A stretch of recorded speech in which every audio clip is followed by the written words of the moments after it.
জুবিনবিহীন আজি ২৯টা দিন আজিও লোকাৰণ্য হৈ আছে জুবিন গাৰ্গৰ সমাধিস্থলী জুবিনৰ আত্মাৰ সদগতিৰ বাবে জুবিনৰ ন্যায় বিচাৰি আজিও ভিৰ কৰিছেহি অজস্ৰ জুবিন অনুৰাগীয়ে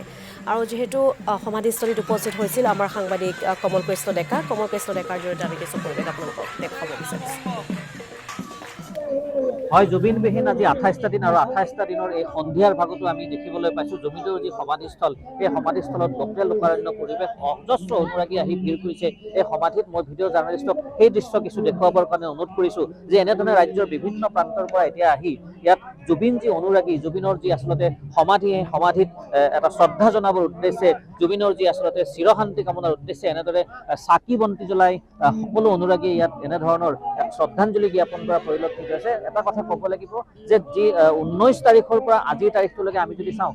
লোকাৰণ্য পৰিৱেশ সমাধিত অহৰহ চলি আছে দিনে নিশাই যথেষ্ট অনুৰাগীৰ ভিৰ ইয়াত দেখিবলৈ পোৱা গৈছে আৰু সকলোৰে এটাই উদ্দেশ্য যে জুবিনে চিৰশান্তি লাভ কৰক আৰু জুবিনৰ যি ন্যায় সেই ন্যায় যাতে জুবিনে পায় সেই উদ্দেশ্যে সকলো আহি ইয়াত ভিৰ কৰা পৰিলক্ষিত হৈছে বিভিন্ন স্থানৰ পৰা ইয়াত মানুহ আহিছে বিভিন্নজন আহিছে ইয়াত তেওঁলোকে সকলোৰে এটাই উদ্দেশ্য জুবিনক শ্ৰদ্ধাঞ্জলি জনোৱা আমি যদি এফালে যদি আমি চাকি বন্তি আনফালে আমি সমাধিৰ যি আচলতে সেৱা জনোৱা এক দৃশ্য আৰু ইটো ফালে যদি চাওঁ অহৰ্নিশে যি গান জুবিনৰ যি গান সেই জুবিনৰ গান গাই একাংশ যি আচলতে অনুৰাগী সেই অনুৰাগীয়ে এনেধৰণে এক বিশেষ পৰিৱেশ ইয়াত গঢ়ি তুলিছে যি পৰিৱেশৰ মাজত জুবিন যেন জীৱিত আছে সেয়াই ইয়াত আমি অনুমান কৰিব পাৰোঁ জুবিন ইয়াত আচলতে কায়িকভাৱে নহ'লেও কিন্তু জুবিন যে আছে আমাৰ মাজত সেই দৃশ্য সেয়াই কথা প্ৰমাণিত হয় আমি অনুৰাগী আছোঁ অনুৰাগীৰ পৰা কিছু কথা জানিম বাইদেউ আপুনি ক'ৰ পৰা আমি হাতীগাঁৱৰ পৰা আহিছোঁ কি পালে জুবিনৰ সমাধিত আহিলে কেনে লাগিল কি ক'ব ভোক লাগিছে আৰু জুবিনৰ ন্যায় সন্দৰ্ভত আমি ন্যায় পোৱাটো বিচাৰোঁ হয় এয়াই প্ৰতিগৰাকী অনুৰাগী যি অনুৰাগী আমি যদি চাওঁ ইয়াত তেওঁলোকৰ এটাই কথা যে ন্যায় জুবিনে পাব লাগে জুবিনৰ যি আচলতে সত্তা সেই সত্তা জীয়াই থাকিব লাগে জুবিনৰ যি মৃত্যুৰ ৰহস্য সেই ৰহস্য কেনেধৰণে আচলতে হ'ল সেই সকলোসমূহ ৰাজহুৱা হ'ব লাগে সেয়া সকলোৰে এটা মনৰ ইচ্ছা আৰু যাৰ কাৰণে এই সমাধিত আহি তেওঁলোকে কিছু পৰিমাণে হ'লেও মনৰ শান্তি এটা লাভ কৰে জুবিনক যি স্মৰণ কৰে আৰু জুবিনৰ যি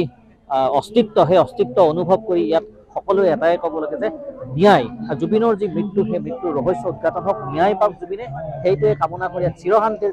অৰ্থে তেওঁলোকে এনেধৰণে আহি উপস্থিত হয় মই বাৰে বাৰে কৈছোঁ যে এক বিশেষ পৰিৱেশ গঢ় লৈ উঠে এফালে চাকি বন্তি জ্বলাই তেওঁলোকৰ শ্ৰদ্ধাঞ্জলি আনফালে যদি আমি চাওঁ ইয়াত বিভিন্ন স্থানৰ পৰা অহা আয়তী নামতী সকলোৱে নাম কীৰ্তন গাই জুবিনক স্মৰণ কৰিছে আৰু আজিও তাৰ কোনো ব্যতিক্ৰম নহয় আজিও এই ২৮টা দিনত ভৰি দিলে আৰু ২৮টা দিনত এনেধৰণে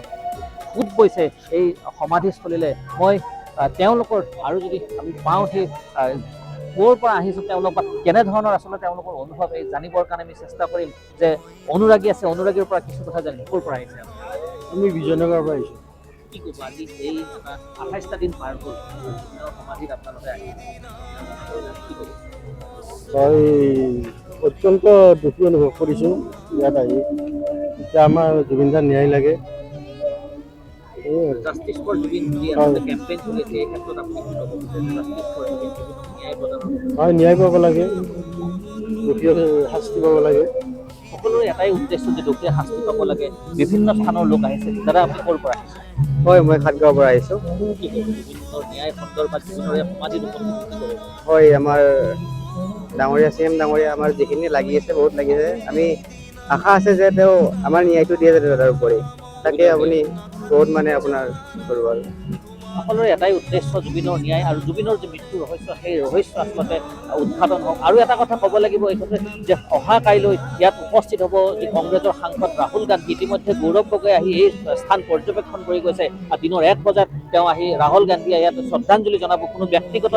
আচলতে কোনো ধৰণৰ দলীয় কাৰ্যসূচী ইয়াত নাথাকে সম্পূৰ্ণ ব্যক্তিগতভাৱে আহি জুবিনক ইয়াত শ্ৰদ্ধাঞ্জলি জনাব তাৰপিছত তেওঁ পোনে পোনে গৰিমা